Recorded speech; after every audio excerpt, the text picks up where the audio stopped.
The crack of his open palm against my shoulder still echoed in my ears as the tornado sirens began their piercing wail outside. I stumbled back into the kitchen counter, ribs throbbing where his second blow had landed moments before. The metallic taste of blood filled my mouth from biting my tongue. Patricia, my mother, pressed herself against the refrigerator door, eyes wide but silent, her wedding ring twisting nervously on her finger. Marcus Hale, my stepfather, loomed over me at 53, still carrying the broad shoulders and calloused hands from his old construction days. Though those days had ended with a generous settlement check he'd mostly drunk or gambled away. "You think you're too good for this family now?" he snarled, voice thick with the menthol cigarettes he chain-smoked. "Living under my roof, eating my food, and you won't help when we need it?" I clutched my laptop bag like a shield, heart hammering. At 28, I spent my days as a cybersecurity analyst at Summit Tech Solutions in Oak Ridge, Missouri, debugging vulnerabilities, securing client networks, tracing digital footprints others tried to hide. Yet here, in this modest split-level house on the edge of town, I felt powerless. The papers on the table, refinance applications, vehicle loans totaling nearly $80,000, had my name already typed in as co-signer. "I told you no," I said, voice steadier than I felt. "I'm not risking my credit for another one of your schemes." The April air outside hung heavy, pressure dropping fast, the kind of stillness that precedes violent spring storms in Tornado Alley. Marcus's fist slammed the table again, coffee spilling. Patricia flinched but said nothing, her pattern of quiet complicity unbroken for years since marrying him when I was 14. "Sign it, Sophia," she whispered finally, directing it at me like an accusation. "We're family." Family. The word tasted bitter. I grabbed my bag and turned to leave, but he caught my arm, spinning me. The impact sent pain shooting through my side. I raised my hands defensively, tasting copper again. Outside, the sirens grew insistent. Gray County emergency alert, tornado warning. Seek shelter immediately. Porch lights flicked on down the street. Neighbors hurried toward the community storm shelter 3 blocks away. A reinforced concrete bunker from the Cold War era, upgraded after the last major outbreak. I pressed a hand to my ribs, wincing with each breath, and joined the flow of people. No time to drive across town to Tyler's apartment, my half-brother who had escaped this household years ago. The line at the shelter entrance moved slowly under harsh LED lights. A county employee with a badge and tablet checked IDs efficiently, a small body-worn camera on her shoulder capturing every face and timestamp. "ID, please," she said when my turn came. Her eyes lingered on my guarded posture, the way I favored my side. "Her name tag read Ellis." I handed over my license. She scanned it quickly, inputting details without comment, but her expression softened slightly. "Northeast section has space," she murmured. Behind me, about 50 feet back, I spotted Marcus and Patricia joining the crowd. I kept distance, letting families and elderly couples fill the gaps. Marcus shouldered through aggressively, muttering about the weather and ungrateful kids. He and Patricia never approached the check-in desk directly, too distracted by finding seats. But I noticed how Ellis angled her camera as they passed, logging their entry separately from mine. Inside the shelter, folding chairs scraped on concrete. Children cried. A weather radio crackled updates. The air felt thick, oppressive. I found a spot far from the entrance, breathing shallowly against the pane. Marcus scanned the crowd, eyes searching, but the chaos swallowed him. In that moment, surrounded by neighbors pretending not to notice family tension, I realized every entry was logged, every face recorded, every second timestamped by county systems and that body cam. Marcus thought the storm's disorder hit him. He was wrong. The all-clear came just after 3 in the morning. The tornado had skirted Oak Ridge, touching down miles east. Exhausted and sore, I waited until Marcus and Patricia left before slipping out. I drove straight to Tyler's modest apartment on the north side. He answered the door, taking in my hunched posture and careful breathing without a word. "Kitchen," he said simply. Better lighting for what came next. Tyler, 32, worked logistics nights and kept his life orderly, far from our mother's household drama. Under fluorescent light, he examined the spreading bruises along my ribs and shoulder. "Nothing broken," he assessed clinically, "but you'll feel this for weeks." He wrapped ice in a towel. "Marcus again?" I nodded, adjusting the pack. "Refinance and truck loan." Wanted me to co-sign. I refused. Tyler's jaw tightened.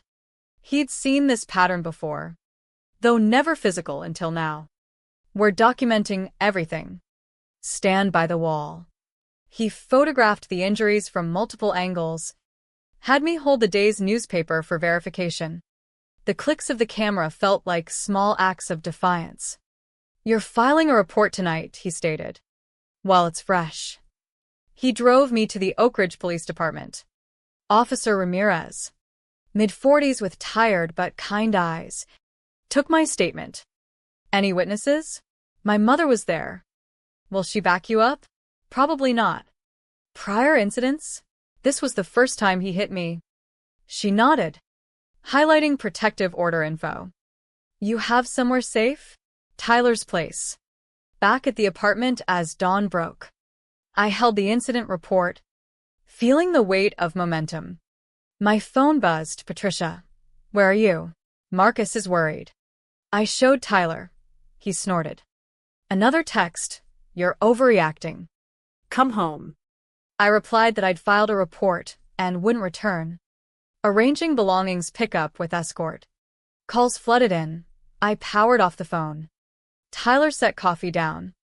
Protective order first, then courthouse at 8. This gets uglier. Soft. He won't let go of control easily. I thought of the shelter check-in, the body cam, the logs. Marcus might have already lost more than he knew. The Gray County Credit Union parking lot still held storm debris when Tyler and I arrived the next morning. He'd suggested checking my credit report for safety. The loan officer, a polite young woman named Carla, pulled up my file. Her face changed. "MS. Read. You're listed as co-signer on a recent home equity application." My stomach plummeted. "I never signed anything." She turned the monitor. My name, social security number, a scanned signature image on an $65,000 line of credit. That's not mine. Rage built steadily beneath exhaustion. I demanded copies and fraud department access. 20 minutes later, in the manager's office, Mr. Langford examined the documents.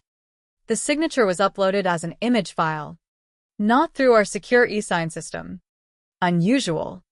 He traced the IP, a public terminal at Riverside Car Wash on Highway 9, Marcus's Saturday ritual of coffee, wash, and sports page. "We can halt funding, but you'll need a police fraud report and identity theft filing." Back at Tyler's, I dove into my laptop. Metadata revealed modifications at 9:47 a.m. Tuesday, when I'd been in Summit Tech's secured server room with 3 colleagues as witnesses. The signature image showed compression artifacts, clearly scanned and isolated from another document. 3 months prior, Patricia had asked me to sign a storage unit lease renewal as backup. Marcus could have scanned and repurposed it. I archived emails, bank statements, work logs. Tyler reviewed. "You're building an ironclad timeline." My phone rang, unknown number. Detective Laura Hayes from Oak Ridge PD followed up on the assault. I mentioned the forgery. "Separate but related case. Bring documentation tomorrow." That night on Tyler's couch, ice numbing my ribs. I compared signatures pixel by pixel. Same loops, but amateur manipulation. By morning, 40-plus pieces of evidence organized chronologically.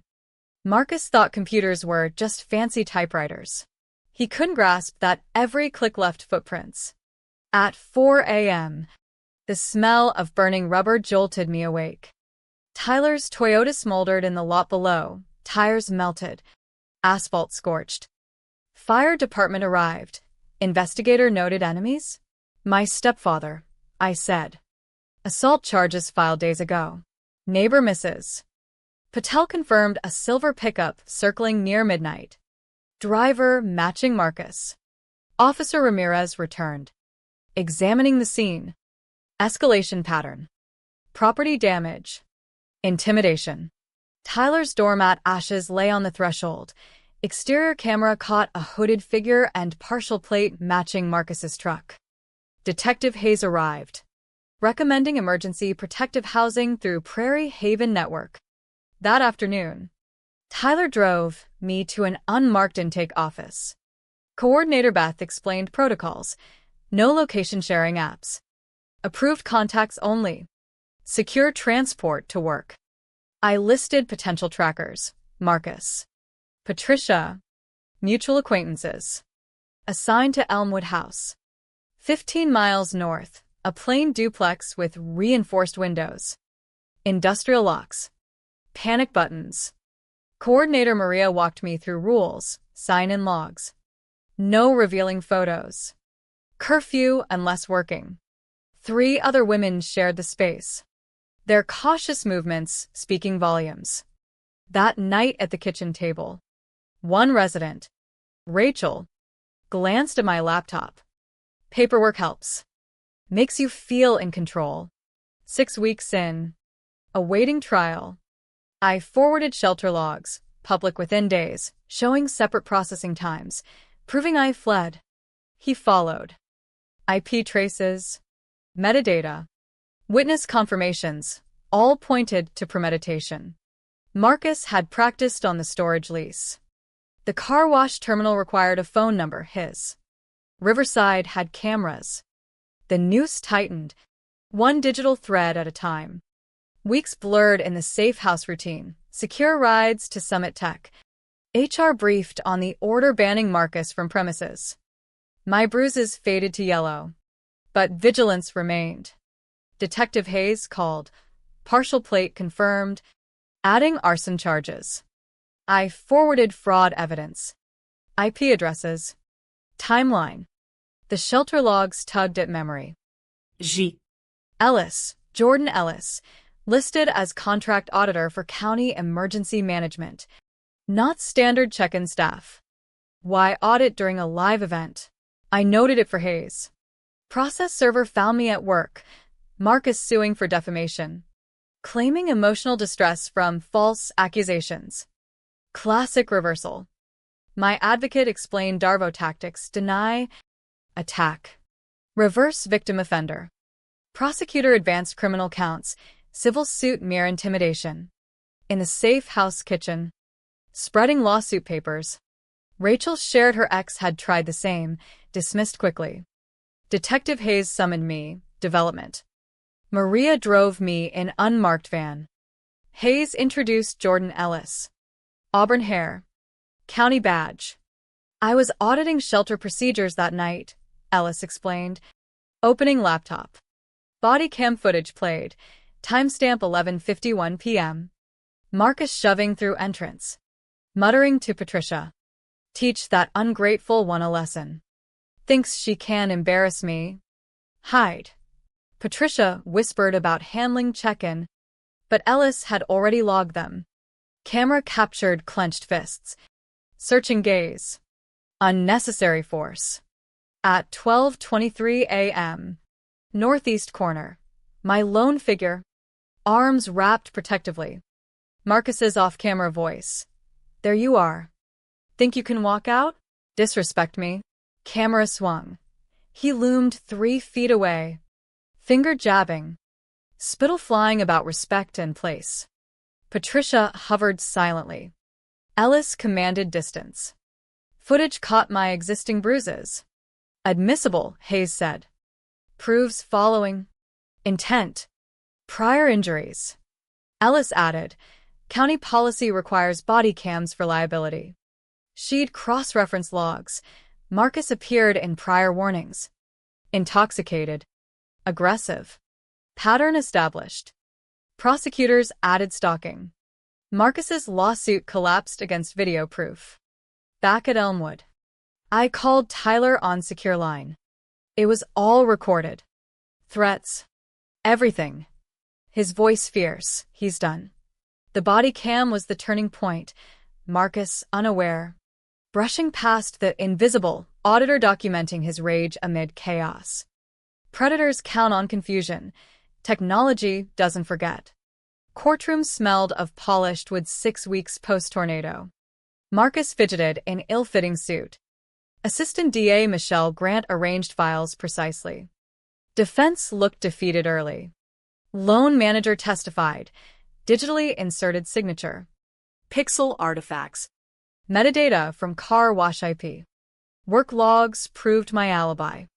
Car wash manager confirmed Marcus's routine. Phone number access at exact time. Digital forensics detailed manipulation. Fire investigator showed scorched evidence. Truck footage. Key witness, Jordan Ellis. Credentials stated. Body cam admitted. Court watched Marcus's threats fill the room. Teach her a lesson. Know your place. Gallery saw Patricia shrink. Second clip. Looming rage. Visible injuries time-stamped post-assault. Ellis confirmed unawareness on his part. Prior observations of aggression. Defense cross-week. Claimed heated family talk. Redirect highlighted pre-existing bruises. Separate entries. Mother testified reluctantly. Received rejection letter naming me co-applicant. Claimed Marcus handled finances. Grant pressed. Knew about forgery? Hands trembled. Defense faltered. Marcus took stand. Story unraveled. Never touched her. Dramatic. Grant replayed footage. Your voice? Context. No answer. Terminal log. Phone records confronted. He faltered.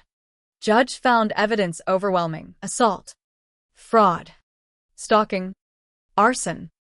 Sentences. Concurrent terms totaling years plus probation. Permanent restraining order. Patricia warned of potential conspiracy probe. Post-court. Ellis approached. Documentation matters. You never know which moment counts. Mother hurried away, without eye contact. Marcus led away. Fear in his eyes. He'd lost control. Exposed. Federal courthouse in Kansas City. 6 months later. Prosecutor Chen presented cell pings. GPS at arson site. Purchase of accelerants across state line. Credit card routes tracking me for months. Marcus claimed alibi. Chen countered with Wi-Fi connect at car wash 2:47 a.m. Google search deleting location history. Ellis testified again. Historical shelter record showed pattern. 13 appearances. Aggression. Attempting to block Patricia once. Mom's testimony. Granted immunity. Marcus practiced forging my signature. Claimed I'd agreed. She suspected but feared confrontation. Chose him over protecting me. Voice broke. I was afraid. Jury deliberated 3 hours. Guilty all counts. Sentence. 27 years federal. Concurrent state. No parole, minimum 20. Marcus snarled at Patricia as led away. I stood. You did this, every forgery. Threat. Digital trace. You built your prison. Hallway. Ellis handed card. Brave pushback. Best revenge is meticulous trail. Tyler and I met Patricia halfway for tentative dinner. She sold the house. Moving to sisters. Apologized quietly. Hands steady at last. Back at Summit Tech full-time. Desk unchanged, but I transformed. News alert. Fraud ring expanded across states. I deleted it. My fight ended. Drove past shelter once. New digital systems installed per Ellis's audit recommendations. Garrick, Marcus had beaten, stalked, forged, burned. But evidence, timestamps, metadata, body cam words preserved one. In digital age, nothing hides forever. Paper and data trails lead to justice. What lingers? How many more hide in shadows? Unaware recorded moments seal fates? The truth, documented meticulously, always prevails.